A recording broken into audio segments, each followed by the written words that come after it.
been in an accident, please call Mike Costello Law Firm.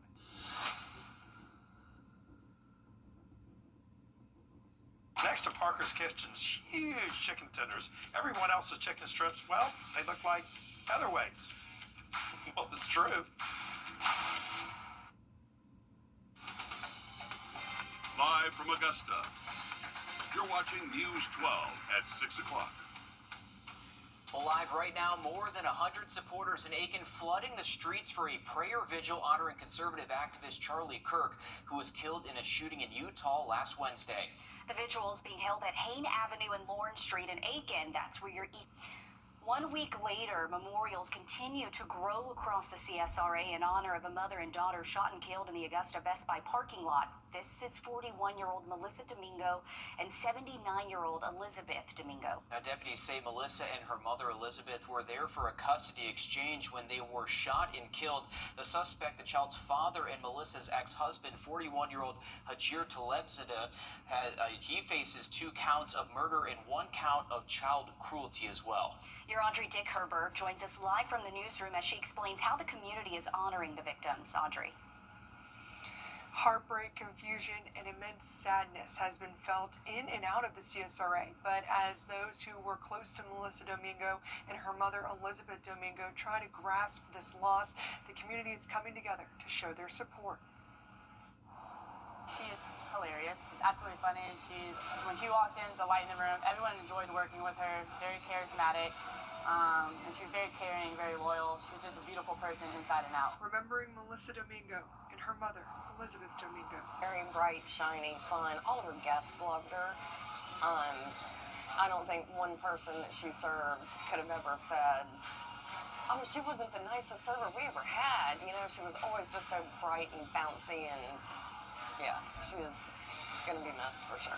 Melissa was well known in the community. Memorials are set up at the places she worked, such as Pizza Joint in Evans, World of Beer, Coy, and Bel Air Dental Associates. She was definitely one of the most friendliest people. Always had a huge smile on her face. Everybody enjoyed working with her. Everybody just was always wanted to help her, always cared about her. Just because of how her personality was when she was here. And as the memorial where their lives were taken grows, people who were close to Melissa and her mother Elizabeth are making sure their story is never forgotten. Great mother, beautiful person, inside and out. She cared about those around her. She reached out to those, but she was also a very private person. So, you know, there are certain things she's not going to share. But that was what was so great about her, that when she opened up to you, there's a whole different person that I feel blessed to have gotten to know.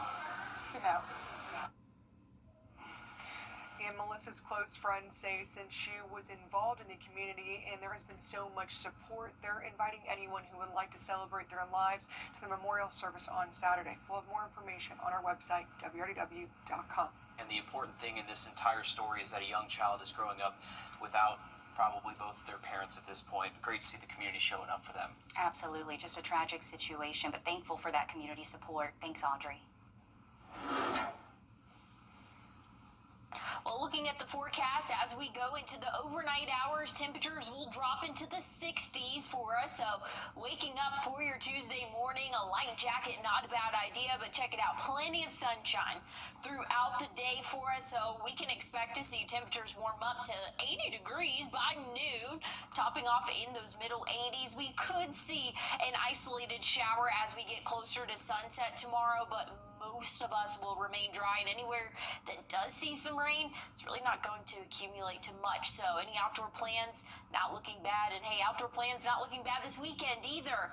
We're going to see 90s though, so it is going to be another hot weekend for us for Arts in the Heart. We do have a small chance for showers come Saturday, but overall things are really looking pretty good for the next 7 days. But I'll have a check on when else we can expect those rain chances and a look at your temperatures coming up. Thanks, Emily. Millions of dollars are tied up in downtown Augusta's improvement projects. Broad, Green, 13th, 5th, 6th, and Telfair streets make up downtown's core, and if you've driven down any of those streets, you'll see they are all under construction right now. It's something we are all very familiar with. Many projects are taking longer than expected. We wanted to get a better understanding of why that is the case. Your city government reporter, Sydney Hood, explains. From Broad to Green to 5th, 6th, and Telfair, each street tells the same story. Years of work and years of waiting. It is a lot going on, but you have to look at it too. This area is long overdue. There are signs of progress on nearly every corner. So sometimes with growth, there's growing pains. And if you saw how you looked at it, it's subjective. So if we can do a little construction, if the end result is going to make everything better for everyone. We wanted to get a better understanding of where some projects stand. On Broad Street, the stretch from 15th to St. Sebastian just reopened after months of delays from underground issues. On Green Street, a July letter from the contractor asked for 80 more days because of weather. And on Telfair, a July update shows the work is only about halfway done, with crews focused on curbs and pipes between 9th and 5th. The impact that this downtown area can have for our community is so substantial. Hey, we need all hands on deck.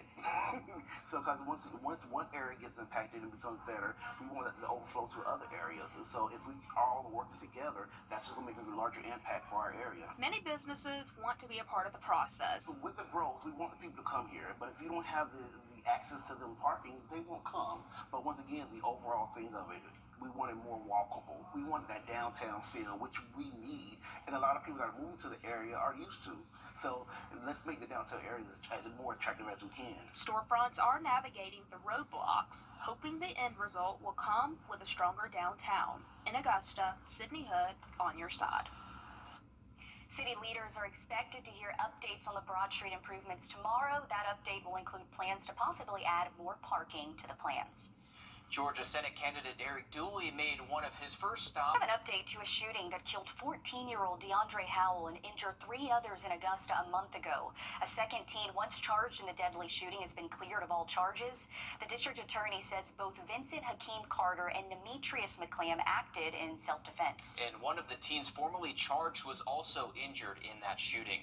Now to a major update from the 12 on Your Side investigators. It has to do with a private company that provides medical care at jail. Top of that for us. An update here to what's being done at a Burt County intersection with a deadly history. The Burt County Sheriff's Office posted these photos today showing crews cutting trees on Highway 25 near Coleman Young Road for better visibility. This comes after we told you the Sheriff's Office requested GDOT to evaluate the road after countless crashes in the area. The road is down to 1 lane at the moment. Officials are urging you to drive slow and careful through this area.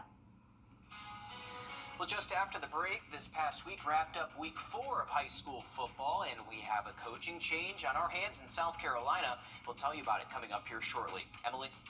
Well, looking at those temperatures overnight tonight, right around that 60-degree mark for us, and that's going to be typical for the next couple of mornings. Things are warming up, though. I'll tell you when coming up. Time and Temp, brought to you by your First Alert weather team. Hi, I'm Deborah Alfarone. Well, taking a look at what we can expect throughout the rest of the evening, very comfortable conditions for us here in the CSRA. We'll still be in the 80s until about this time an hour from now. Then we'll start to drop off into those 70s, eventually 60s overnight tonight, but things are looking nice and dry throughout the rest of our evening. Not tracking any rainfall really in the southeast. Things are looking nice and dry for us, and that's going to continue, like I said, overnight tonight. We'll see those temperatures drop off to right around that 60-degree mark for us. So mild start to our Tuesday. A light jacket, not a bad idea if you want to take your furry friend out on a walk early in the morning. Again, we'll still be in those 60s, but plenty of sunshine throughout the first half of the day. So Phoebe gives tomorrow's dog walking forecast a green paw print. She gives it a go.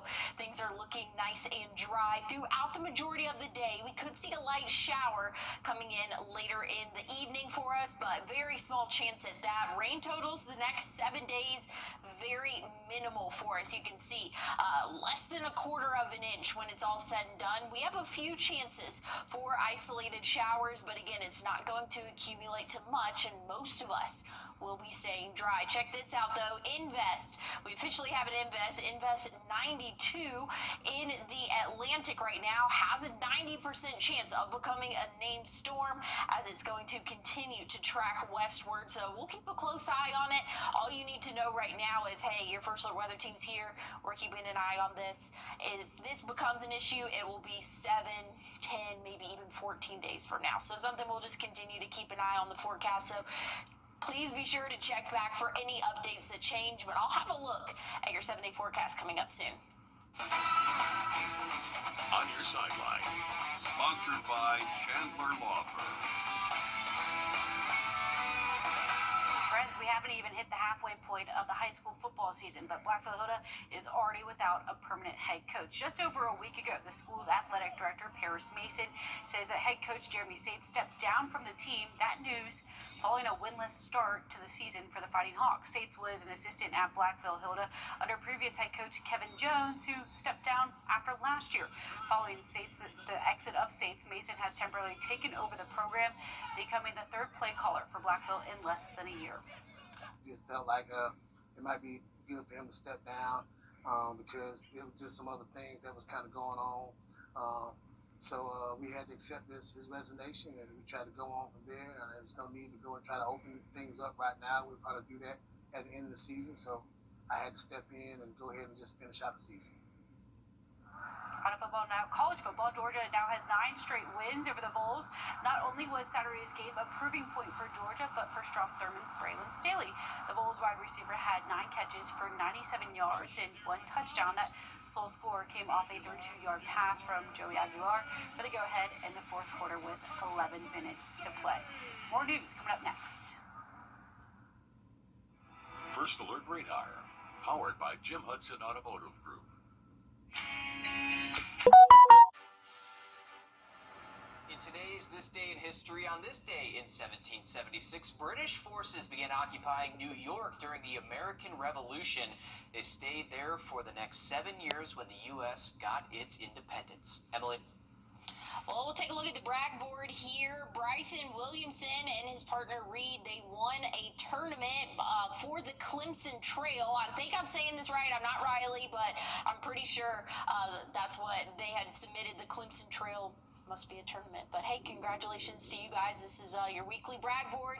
You can send in your photos here on our website for us. So things are looking not too bad. There we go. Weather-wise, for the next 24 hours, things are staying mostly dry for us, but we could see an isolated shower around sunset. But like I said, if it does accumulate to anything, it's going to be very minimal impacts for us here in the CSRA. Mostly sunny for us really throughout the greater part of the day. That's going to continue as we go throughout the work week. And check out Thursday. The 90s are back, and we'll be in the 90s for a couple of days for us. Shower chances will last through the weekend, but again, very minimal rain chances there, and it's not going to accumulate to much. Whatever does tend to form. Those overnight lows for the next 7 days on the climb overnight tonight, right around that 60-degree mark. We'll be in those middle 60s by the end of the week and into the weekend. We're on your side with a breaking traffic alert. We're giving you a live look at I-20 near the state line of what appears to be a crash. You can kind of see off in the distance, lights flashing with what looks like possibly a tow truck, we're being told. And of course, emergency vehicle also there on the interstate. Traffic moving slowly there. So if you are headed that way near the state line on I-20, just give yourself extra time because there seems to be a crash in that area. Emily? Well, hey, I'm back with the 3-degree guarantee for us. We got it again today. We forecasted 87. Under this banner here, there we go, says 89. So the Augusta United got another $50 from Tub Doctor. So stick with us. I'll have a final check on your 7-day coming up.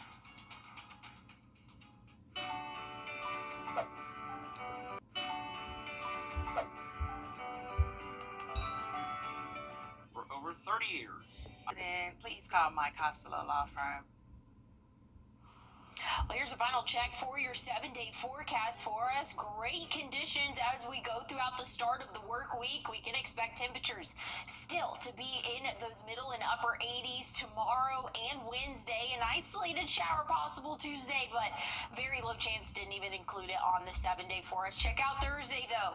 We're going to be back in the 90s for us, so things are warming up as we go throughout the work week, really even into the weekend as well. So those 90s will be here for just a couple of days. We do have a small chance for an isolated shower or two both Saturday and Sunday for us, and even leading into next week as well for Monday. But overall, temperatures are slowly rising, but it's not going to be in the 90s for too long. You can check out Sunday, 88, 86 next Monday. So we're kind of in this little back and forth. Thankfully, it's not too big of temperature swings for us, but we're definitely getting in between seasons here for us. Overnight lows going to start off in the low 60s and end in the middle 60s. You get to utilize your entire wardrobe right now. It's fantastic. A lot of people are happy about it. Thanks for joining us.